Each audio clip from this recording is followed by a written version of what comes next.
નમસ્કાર વિદ્યાર્થી મિત્રો, ધોરણ 10 વિજ્ઞાનની અંદર આપણે છેલ્લે ભાગ નંબર 11 જે છે એનો અભ્યાસ કરેલો હતો. પ્રકરણ નંબર પ્રકાશ પરાવર્તન અને વક્રીભવનની અંદર છેલ્લે ભાગ નંબર 11 જે છે એ જોયેલો હતો. ભાગ નંબર 11ની અંદર આપણે ઘણા બધા ટોપિક વિશેની વાત કરેલી હતી કે પ્રકાશીય ઘટ માધ્યમ કોને કહેવાય, પ્રકાશીય પાતળું માધ્યમ કોને કહેવાય, કે જ્યારે પ્રકાશનું કિરણ પાતળામાંથી ઘટની અંદર આવશે તો શું થશે, પ્રકાશનું કિરણ જે છે એ ઘટમાંથી પાતળા માધ્યમની અંદર જશે તો શું થશે, બરાબર છે. એના વિશેની તમને વાત કરેલી હતી. તમને કઈ રીતે યાદ રાખવાનું એ પણ કીધેલું હતું કે પાતળામાંથી ઘટની અંદર જાય તો લંબ તરફ વળે અને ઘટમાંથી પાતળાની અંદર જાય તો લંબથી દૂર જશે. એ આપણે એવી કંઈક વાત કરેલી હતી. એની પછી જે છે એ વક્રીભવન એટલે શું અને એના વક્રીભવનાંક જે છે એટલે શું, અને વક્રીભવનાંકના બે પ્રકાર, સાપેક્ષ વક્રીભવનાંક અને નિરપેક્ષ વક્રીભવનાંક જે છે એ જોયેલ હતું, બરાબર છે. અને આજ એની પછી થોડાક આપણે આગળ ચાલીએ તો ટોપિક જે છે એ કેવો છે, કાચના લંબઘન ચોસલા વડે થતું પ્રકાશનું વક્રીભવન અથવા તો પાર્શ્વીય સ્થાનાંતર, અથવા આપણે એને ઇંગ્લિશની અંદર કહીએ તો એને લેટરલ શિફ્ટ તરીકે ઓળખવામાં આવે છે. ગુજરાતીની અંદર પાર્શ્વીય સ્થાનાંતર તરીકે ઓળખવામાં આવે છે. જ્યારે જીએસઈબી હતું એ વખતે જે છે આ ટોપિક જે છે એ તમારે સાબિત કરવાનો હતો તો θ1 બરાબર θ4, પણ અત્યારે માત્ર ને માત્ર એની સમજૂતી, પાર્શ્વ સ્થાનાંતર એટલે શું અથવા તો લેટરલ શિફ્ટ એટલે શું, એ માત્ર ને માત્ર તમારે સમજૂતી જે છે એ અત્યારે ભણવાની આવે છે. ઓકે, જે વિદ્યાર્થી મિત્રે આગળના લેક્ચર્સ જે છે એ ન જોયેલા હોય, ન અટેન્ડ કરેલા હોય તો એમને ડિસ્ક્રિપ્શનની અંદર લિંક મૂકેલી છે, એની અંદરથી પહેલાં ક્રમશઃ વિડીયો લેક્ચર જે છે એ જોવાના છે. ઓકે, તો ચલો શરૂઆત કરીએ. ટોપિક છે કાચના લંબઘન ચોસલા વડે થતું પ્રકાશનું વક્રીભવન. હવે જુઓ ભાઈ, આ જે લંબઘન ચોસલો છે ને, લંબઘન ચોસલો એટલે શું કે જે આપણે અમુક ઓફિસની અંદર જે છે એ પેપર વેઇટ તરીકે ઉપયોગ કરતા હોઈએ છીએ, બરાબર છે. એ આપણે હમણાં આકૃતિ જે છે અહીંયા આગળ દોરશું અને પછી જે છે એ સમજશું. એટલે કાચનો લંબઘન, કાચનો એક ટુકડો છે, બરાબર છે, જે લંબઘન આકારનો છે. ઓકે, લંબઘન આકારનો કીધેલું છે, એનો મતલબ લંબાઈ, પહોળાઈ અને ઊંચાઈ બધાની અલગ હશે, બરાબર છે. એમાંથી પ્રકાશનું કિરણ જે છે એ આપણે આપાત કરવાનું છે અને પછી કેવી ઘટના બને છે એના વિશેનો અભ્યાસ આજે આપણે કરશું. ઓકે, તો ચલો શરૂઆત કરીએ. પહેલાં તો કાચનો લંબઘન ચોસલો જે છે એ આપણે દોરીએ. અહીંયા આગળ ધારો કે આ જે છે એ કોઈ લંબઘન આકારનો ચોસલો છે. એક્ઝેક્ટ આપણે જે છે એ દર્શાવવું હોય તો 3Dની અંદર દર્શાવીએ, કે કારણ કે લંબાઈ, પહોળાઈ, ઊંચાઈ આવે છે એટલે આપણે 3Dની અંદર દર્શાવવો પડે, બરાબર છે. પણ આપણે સમજણ માટે આ રીતના દર્શાવેલો છે. એને કાંઈક નામ દઈ દઈએ. દાખલા તરીકે હું નામ દઉં છું, એની જે સપાટી જે છે એ 4 ખૂણા નામ દઈ દઈએ. એટલે ચોસલાને આપણે PQRS કહીશું, PQRS. ઓકે, ચલો હવે અહીંયા દર્શાવી દઈએ. કઈ રીતે દર્શાવશું તો કે કાચનો લંબઘન ચોસલો. હવે આ જે છે તમને કીધું પેપર વેઇટ તરીકે ઉપયોગ કરવામાં આવે, કે અમુક ઓફિસની અંદર તમે જાઓ તો પેલા કાગળિયા મૂકેલા હોય ને, કાગળિયા ઉપર જે છે એ આ પ્રકારનો ચોસલો મૂકેલો હોય, એ આ જે છે એ કાચનો લંબઘન ચોસલો લીધેલો છે. ધારો કે આ જે છે એ કોઈ પ્રકાશનું કિરણ જે છે એ સપાટી PQ ઉપર આપાત થયું. એટલે આ કિરણને કેવું કિરણ કહેવાય તો કે આપણે એને કહીશું આપાત કિરણ. કેવું કિરણ તરીકે ઓળખવામાં આવશે? આપાત કિરણ તરીકે ઓળખવામાં આવે. આ આપાત કિરણ છે. આ બિંદુ આગળ આ જે છે બે માધ્યમોને જુદી પાડતી સપાટી આગળ દોરેલો લંબ, એટલે હું એને અહીંયા લખી નાખું, બે માધ્યમોને જુદી પાડતી સપાટી આગળ દોરેલ લંબ. આ જે છે એ લંબની રચના કરેલી છે. આ લંબની સાથે આવડું આ કિરણ જે ખૂણો બનાવશે એને કેવા ખૂણા તરીકે ઓળખવામાં આવે છે, અને જે આપણે અગાઉ ભણી ગયા છીએ તો કે આ ખૂણો જે છે એ આપાત કોણ છે, જેને આપણે θi વડે દર્શાવતા ઇન્સિડન્ટ એંગલ તરીકે ઓળખવામાં આવે. એ ઇન્સિડન્ટ એંગલ જે છે એને હું નામ દઈ દઉં છું θ1. કેટલાના ખૂણે આપાત થાય છે? તો કે ખૂણો θ1ના ખૂણે જે છે એ પ્રકાશનું કિરણ આપાત થાય છે. આ બિંદુ આગળ આપાત થાય છે. અહીંયા દાખલા તરીકે આપણે શરૂઆત કરીએ તો જે પ્રકાશનું કિરણ આવે શરૂઆત થાય છે એ ઉદ્ગમ કોઈક સ્ત્રોત હશે, અહીંયાથી એ પ્રકાશનું કિરણ અહીંયા બી વડે દર્શાવી દઈએ કે બે બિંદુ આગળ જે છે પ્રકાશનું કિરણ આવ્યું. ઓકે, હવે જુઓ અહીંયા દાખલા તરીકે કેવું માધ્યમ છે? અડખે પડખે આ લંબઘન સિવાયના બહારના ભાગની અંદર તો કે આપણે કહી દઈએ માધ્યમ તરીકે અહીંયા હવા છે. અહીંયા કાચનો બનેલો છે આ ચોસલો જે છે, તો અહીંયા માધ્યમ તરીકે શું છે? તો કે અહીંયા માધ્યમ તરીકે કાચ છે. અને અહીંયા શું છે? તો કે માધ્યમ તરીકે હવા છે. અહીંયા માધ્યમ તરીકે હવા છે, અહીંયા જે છે ચોસલો છે તો માધ્યમ તરીકે કાચ છે અને માધ્યમ તરીકે હવા છે. હવે જુઓ આગળના ભાગની અંદર આપણે કંઈક જોઈ ગયા છીએ કે પ્રકાશનું કિરણ જે છે પાતળા માધ્યમમાંથી ઘટ માધ્યમની અંદર આવે તો શું થાય? પહેલું જ વિધાન હતું પાઘલ. એનો મતલબ કે પાતળા માધ્યમમાંથી ઘટ માધ્યમની અંદર આવે તો એ જે છે એ લંબ તરફ વળશે. બરાબર છે? પાઘલનો મતલબ શું થશે? પાતળામાંથી ઘટમાં આવે તો લંબ તરફ વળશે. આપણે આવું કંઈક જોઈ ગયા હતા કે પાતળા માધ્યમમાંથી ઘટની અંદર આવે તો લંબ તરફ અને ઘટ માધ્યમમાંથી પાતળા માધ્યમની અંદર આવે તો લંબથી દૂર જાય. આપણે જોવાનું છે માધ્યમ કયું છે? હવાનું માધ્યમ એટલે કાચ કરતાં પાતળું કહેવાય. તો પાતળા માધ્યમમાંથી ઘટ માધ્યમની અંદર આવે છે એનો મતલબ કે લંબની નજીક આવશે. ચાલો ભાઈ આપણે દર્શાવી દઈએ લંબની નજીક. તો આ જે અને એક માધ્યમમાંથી બીજા માધ્યમની અંદર આવ્યું અને આ જે છે પારદર્શક માધ્યમની અંદર આવે છે એનો મતલબ કે પ્રકાશના કિરણનું વક્રીભવન થયું. આ શું થશે? વક્રીભવન થયું. દાખલા તરીકે કોઈ અહીંયા જે ખૂણો બને છે એને કહી દઈએ આપણે θ2.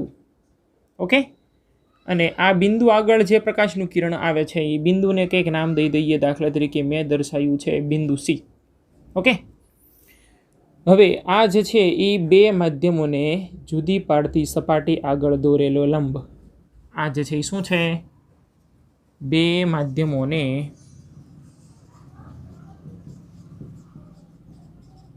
જુદી પાડતી સપાટી આગળ દોરેલ લંબ. અહીંયા જે ખૂણો બને છે આ ખૂણાને કંઈક નામ દઈ દઈએ આપણે θ3 દઈએ. હવે વિચારવાનું આપણે એ દાખલા તરીકે આ કંઈ ન હોત, ઉપરનું આટલું ન હોત, અહીંયા પ્રકાશનું કિરણ અહીંયા આવે છે કેવા માધ્યમની અંદર છે અત્યારે? એ તો કે ઘટ માધ્યમની અંદર છે. કાચનું માધ્યમ ઘટ માધ્યમ છે. ઘટ માધ્યમમાંથી પાતળા માધ્યમની અંદર જાય. હવાનું માધ્યમ એટલે કેવું માધ્યમ છે? તો કે પાતળું માધ્યમ છે. તો કે ઘટ માધ્યમમાંથી પાતળા માધ્યમની અંદર આવે તો શું થાય? તો કે લંબથી દૂર જશે. એનો મતલબ કે આ જે છે એ આપણે દર્શાવવાનું છે આવી રીતે કંઈક.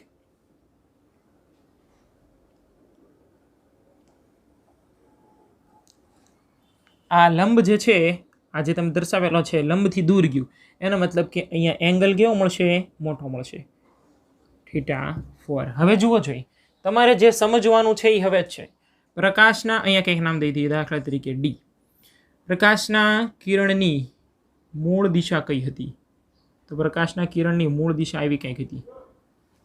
એને જવાનું હતું કંઈક આ રીતે સીધું જવાનું હતું, પણ વચમાં આવી ગયો કંઈક કાચનું માધ્યમ, આવું કંઈક માધ્યમ ચેન્જ થઈ ગયું. એટલા માટે પ્રકાશનું કિરણ જે છે એ સીધું જવાનું હતું એની જગ્યાએ આ રીતના વળીને આ રીતના પસાર થયું. એનો મતલબ કે સ્થાનાંતર કેટલું થયું? તો કે આટલું સ્થાનાંતર થયું. આ ભાગ જે તમને મળે છે આ સ્થાનાંતરને પાર્શ્વીય સ્થાનાંતર અથવા તો લેટરલ શિફ્ટ તરીકે ઓળખવામાં આવે છે. ચલો હવે અહીંયા બી નામ દીધું છે ને, અહીંયા આગળ સી નામ દઈ દઈએ. ઓકે, અને અહીંયા આગળ સી નામ તો દીધેલું જ છે, ABCD એટલે અહીંયા ઈ નામ દઈ દઈએ અને અહીંયા આગળ F નામ દઈ દઈએ. ફરી વાર રિપીટ કરી નાખું. દાખલા તરીકે પ્રકાશનું કિરણ જે છે એ કયું છે? તો કે પ્રકાશનું કિરણ આવડું જે તમને દર્શાવેલ છે AB. કયા બિંદુ આગળ? તો કે B બિંદુ આગળ. કઈ સપાટી ઉપર? તો કે PQ સપાટી ઉપર. કેટલાના ખૂણે? તો કે θ1ના ખૂણે આપાત થાય છે. આ જે તમને કીધું એ વિધાનના સ્વરૂપની અંદર આપણે અહીંયા આગળ લખશું, બરાબર છે. એકદમ સહેલી મેથડથી લખશું. અને પછી આ જે ભાગ તમને દર્શાવેલો હતો ને કે મૂળ દિશાથી પ્રકાશનું કિરણ વિચલિત થઈ જાય છે, એને આપણે કહેવામાં આવે છે પાર્શ્વીય સ્થાનાંતર અથવા લેટરલ શિફ્ટ. લેટરલ શિફ્ટ તરીકે આપણે એને ઓળખીએ છીએ. ઓકે, હવે અહીંયા આના માટેના મુદ્દા જે છે એ અમુક આપણે લખીએ અને આકૃતિ પરથી જ જે છે એ બધા મુદ્દા બનાવવાના છે કે પ્રકાશનું કિરણ. પહેલા તો આ ચોસલો જે છે એ કાચનો છે એવું દર્શાવી દઈશું. જો કે સમજણ પડી જ ગઈ છે કે આ જે છે એ કાચનો ચોસલો છે, પ્રકાશનું કિરણ અહીંયાથી આવે છે એટલે હવાનું માધ્યમ છે, અહીંયા આગળ હવાનું માધ્યમ છે. પ્રોસેસ કેવી થઈને એ અહીંયા આગળ લખીએ છીએ આપણે કે પ્રકાશનું કિરણ AB એ θ1 ના ખૂણે B બિંદુ આગળ આપાત થાય છે. એટલે આપાત કિરણ જે છે એ કયું છે તો કે આપાત કિરણ AB છે. જે આવતું હોય, જે સ્ત્રોતમાંથી ઉદ્ભવતું હોય પ્રકાશનું કિરણ અહીંયાથી આવતું હોય એટલે એને આપાત કિરણ, ઇન્સિડન્ટ રે તરીકે ઓળખવામાં આવે. ઓકે, અને કેટલાના ખૂણે આવે છે તો કે θ1 ના ખૂણે B બિંદુ આગળ આપાત થાય છે. એટલે કે આપાત કિરણ કયું મળે છે તો કે AB તમને મળે છે. કઈ સપાટી ઉપર આપાત થાય છે તો કે PQ સપાટી ઉપર આપાત થાય છે. આગળ અહીંયા લખી નાખીએ આપણે PQ સપાટી પર આપાત થાય છે એટલે આપાત કિરણ કયું મળે છે તો કે AB મળે છે. હવે શું થશે તો કે B બિંદુ આગળ પ્રકાશના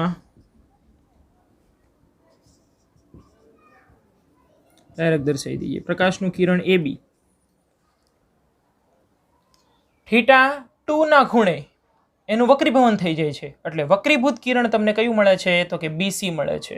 ચલો, B બિંદુ આગળ પ્રકાશના કિરણ AB નું વક્રીભવન થઈ વક્રીભૂત કિરણ કયું મળે છે તો કે વક્રીભૂત કિરણ જે છે એ તમને BC મળે છે. વક્રીભૂત કિરણ BC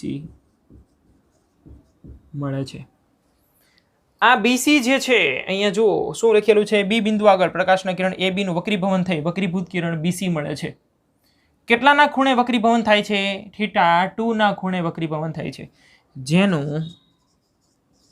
θ2 ના ખૂણે વક્રીભવન થાય છે. ચાલો હવે આગળ વધીએ થોડા. અહીંયા વક્રીભવન થઈ ગયું.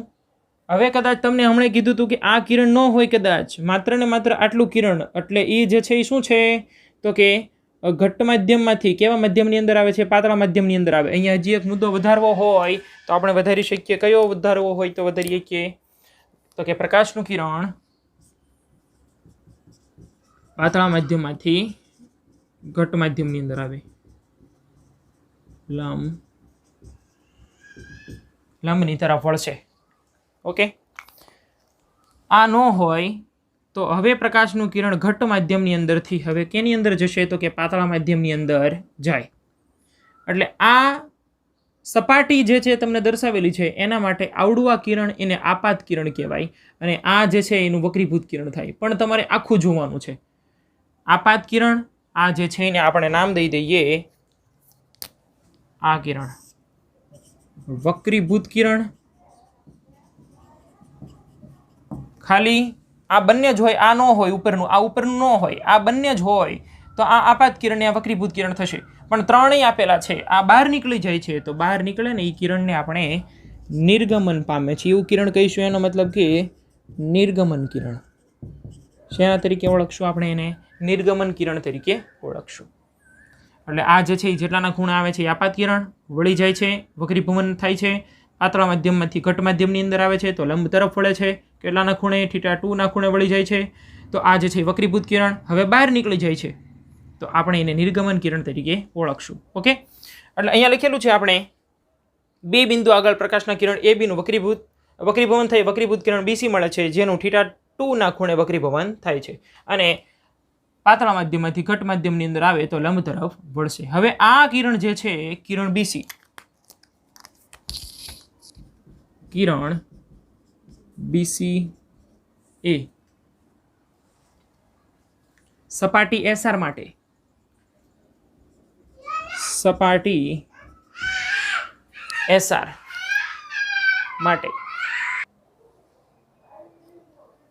BCA સપાટી SR, આ જે SR જે છે એના માટે આપણે એવું લખીએ BCA સપાટી SR પર C બિંદુ A કયા ખૂણે આપાત થાય છે?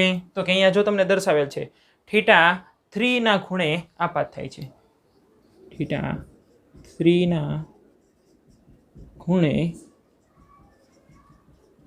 આપાત થાય છે અને હવે બહાર જે છે નીકળી જાય છે, એનો મતલબ કે θ4 ના ખૂણે તેનું નિર્ગમન થાય છે અને θ4 ના ખૂણે નિર્ગમન થાય છે. તેથી નિર્ગમન કિરણ કયું બને છે? તો કે CD. તેથી નિર્ગમન કિરણ CD બને છે. અને હવે અહીંયા જેમ લખ્યું હતું આપણે કે પાતળા માધ્યમમાંથી ઘટ માધ્યમની અંદર જાય તો લંબ તરફ વળશે, તો હવે આ ઘટ માધ્યમ છે, ઘટ માધ્યમની અંદરથી પાતળા માધ્યમની અંદર આવે, ઘટમાંથી પાતળાની અંદર આવશે એટલે દૂર જશે. અહીં લખેલું છે જુઓ, ઘટ માધ્યમની અંદરથી પાતળા માધ્યમની અંદર આવે તો લંબથી દૂર જાય. એટલે અહીંયા જે છે એ આપણે કાઉન્સમાં લખી નાખીએ, ઘટ માધ્યમમાંથી પાતળા માધ્યમની અંદર આવે લંબથી દૂર જાય. ઓકે, એટલે હવે એનો માર્ગ કયો થયો? એનો મૂળ માર્ગ આવો કંઈક હતો, એમાંથી આ વક્રીભવન થવાના લીધે જે છે એનો આવો કંઈક માર્ગ તમને મળી ગયો. એનો મૂળ માર્ગ કયો હતો? એને વધવાનું હતું આ માર્ગે, ABEF માર્ગે એને આગળ વધવાનું હતું, પણ વચમાં કાચનો લંબઘન આવી ગયો એટલા માટે જે છે પ્રકાશના કિરણનું વક્રીભવન થઈ ગયું. એટલે આપણે પ્રકાશના કિરણનો મૂળ માર્ગ જે છે લખી નાખીએ, પ્રકાશના કિરણનો મૂળ માર્ગ. એને કયા માર્ગે આગળ વધવાનું હતું? તો કે એને જે છે ABEF માર્ગે આગળ વધવાનું હતું. ABEF માર્ગે એને આગળ વધવાનું હતું. વક્રીભવનના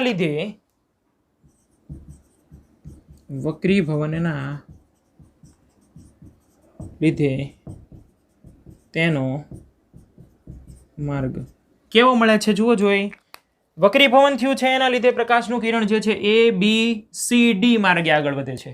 વક્રીભવનના લીધે તેનો માર્ગ A થી B તરફ, B થી C તરફ અને C થી D તરફનો બને છે.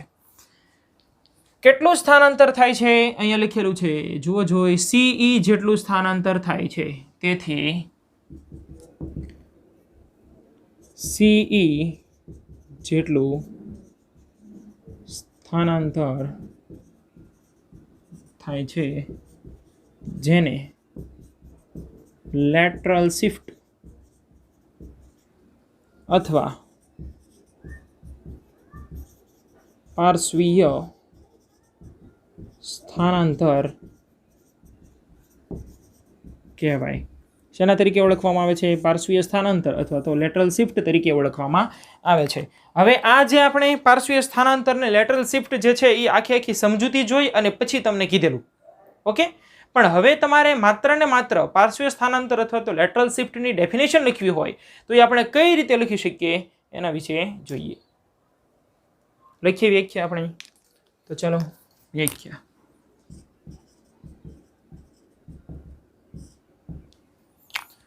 હવે જુઓ, પ્રકાશનું કિરણ કેવી સપાટી છે? આ બંને બે સમાંતર વક્રીભવનકારક. અહીંયા લખીએ કે પ્રકાશનું કિરણ બે સમાંતર વક્રીભવનકારક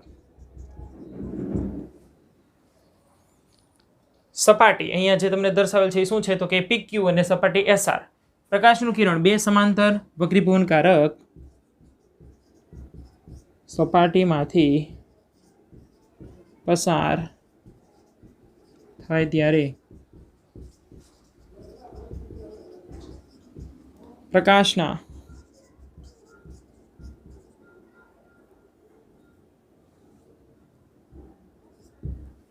પ્રકાશનું કિરણ જે છે, આ જે પ્રકાશનું કિરણ એની નિર્ગમન કિરણની જે દિશા હતી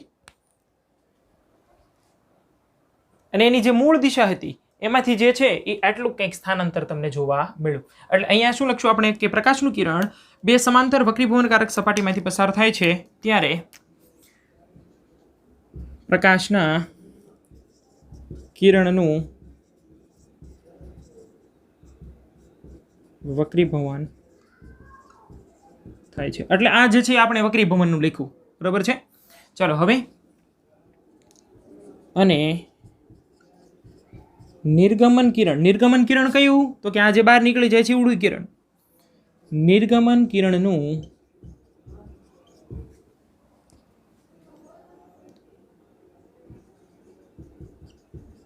આપાત કિરણની દિશામાંથી વિચલન પામે છે, સ્થાનાંતર પામે છે, એમ આપણે લખીએ કે અહીંયા સ્થાનાંતર લખેલું છે એટલે અહીંયા આગળ પણ આપણે સ્થાનાંતર લખશું. આપાત કિરણની દિશામાંથી સ્થાનાંતર થાય છે. આવા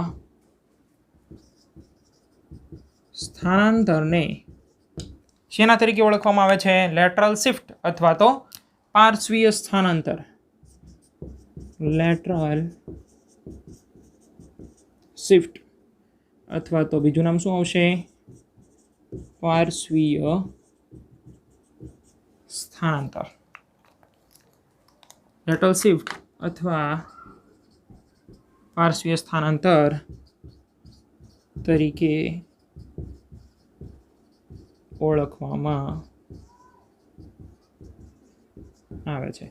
શું લખ્યું છે આપણે? વ્યાખ્યા કેવી બનાવેલી છે કે પ્રકાશનું કિરણ બે સમાંતર વક્રીભવનકારક સપાટીમાંથી પસાર થાય ત્યારે પ્રકાશના કિરણનું વક્રીભવન થાય છે. અને નિર્ગમન કિરણ એટલે કયું તો કે આવડું જે છે એ ઉડુઈ બહાર નીકળે છે ઉડુઈ. નિર્ગમન કિરણનું આપાત કિરણની દિશામાંથી સ્થાનાંતર. આપાત કિરણની દિશા એટલે એને સીધું જવાનું હતું, એની જગ્યાએ એટલું કંઈક સ્થાનાંતર જોવા મળ્યું. આ સ્થાનાંતરને પાર્શ્વીય સ્થાનાંતર અથવા તો લેટરલ શિફ્ટ તરીકે ઓળખવામાં આવે છે. આ જે કાંઈ લખ્યું એમાંથી આપણે શું સમજ્યા? એકદમ શોર્ટકટની અંદર કેવું હોય તમારે કે પ્રકાશનું કિરણ જે છે એ પાતળા માધ્યમમાંથી ઘટ માધ્યમની અંદર આવે તો લંબની તરફ વળશે, ઘટ માધ્યમમાંથી પાતળા માધ્યમની અંદર જશે તો લંબથી દૂર જશે. પ્રકાશનું કિરણ જે છે કયું તો કે AB, બે બિંદુ આગળ θ1 ના ખૂણે આપાત થાય છે, એનું વક્રીભવન થાય છે. ક્યારે વક્રીભવન થાય છે? એક માધ્યમમાંથી બીજા માધ્યમની અંદર આવે, પારદર્શક માધ્યમની અંદર આવે ત્યારે વક્રીભવન થાય છે. θ2 ના ખૂણે જે છે એનું વક્રીભવન થાય છે. હવે આ માર્ગ બની ગયો BC. આ BC જે છે એ જે વક્રીભૂત કિરણ તમને મળી ગયું એ આ SR સપાટી જે છે એના માટે આપાત કિરણ બની ગયું અને હવે એ બહાર નીકળે છે. પ્રકાશનું કિરણ જે છે ઘટ્ટ માધ્યમમાંથી પાતળા માધ્યમમાં જવાના લીધે પ્રકાશનું કિરણ જે છે એનું નિર્ગમન થાય છે. એટલે તમને એનું નિર્ગમન કિરણ કયું મળે છે તો કે CD મળે છે. અહીંયા θ3 ના ખૂણે આવડું જે છે પ્રકાશનું કિરણ આવે છે અને θ4 ના ખૂણે જે છે એનું વક્રીભવન થઈ જાય. તમારે ત્રણેય લેવું છે એટલે આપાત કિરણ વક્રીભૂત કિરણને બહાર નીકળી જાય છે, નિર્ગમન પામે છે એવું કહેવાય. એટલા માટે એને નિર્ગમન કિરણ તરીકે ઓળખવામાં આવે છે. આ જે તમને અત્યારે કીધું એને અહીંયા શબ્દોના સ્વરૂપની અંદર લખેલું છે. અને મોસ્ટ ટાઈમ આ જે વ્યાખ્યા તમારે યાદ રાખવાની છે કે પ્રકાશનું કિરણ બે સમાંતર વક્રીભવનકારક સપાટીમાં પસાર થાય ત્યારે પ્રકાશના કિરણ વક્રીભવન થાય છે અને નિર્ગમન કિરણનું આપાત કિરણની જે મૂળ દિશા હોય ત્યાંથી વિચલન થઈ જાય છે, વિચલિત થઈ જાય છે અથવા તો સ્થાનાંતર થાય છે. આ જે સ્થાનાંતર મળે છે તમને એને પાર્શ્વીય સ્થાનાંતર અથવા તો લેટરલ શિફ્ટ તરીકે ઓળખવામાં આવે છે. ઓકે, એટલે આ જે છે એ તમારા માટે ખૂબ જ અગત્યનો પ્રશ્ન. એની પછી આપણે જે છે એક નવો મુદ્દો જોઈએ. પ્રકાશીય ઘનતા. કોની? માધ્યમની પ્રકાશીય ઘનતા. પહેલાં તો ભાઈ ઘનતાનો મતલબ આવો કંઈક થાય. ઘનતા બરાબર દળ ભાગ્યા કદ. ઘનતા બરાબર દળ ભાગ્યા કદ. અહીંયા દળ જે છે માસ કિલોગ્રામ, કદ જે છે એનું મતલબ ઘનફળ, કદ જે છે એનો મતલબ શું થશે? ઘનફળ. એટલે આ ઘનતા દળ અને કદના ગુણોત્તરને ઘનતા તરીકે ઓળખવામાં આવે છે. પણ અહીંયા જે છે એ તમારે રિલેટેડ નથી, પણ અહીંયા માધ્યમની પ્રકાશીય ઘનતા કોને કહેવામાં આવે? એક બહુ નાનો એવો કોન્સેપ્ટ છે કે માધ્યમની પ્રકાશીય ઘનતા જે છે એટલે શું. અહીંયા વિધાનના સ્વરૂપની અંદર લખું છું કે પ્રકાશના કિરણને વક્રીભૂત કરવાની માધ્યમની ક્ષમતા એટલે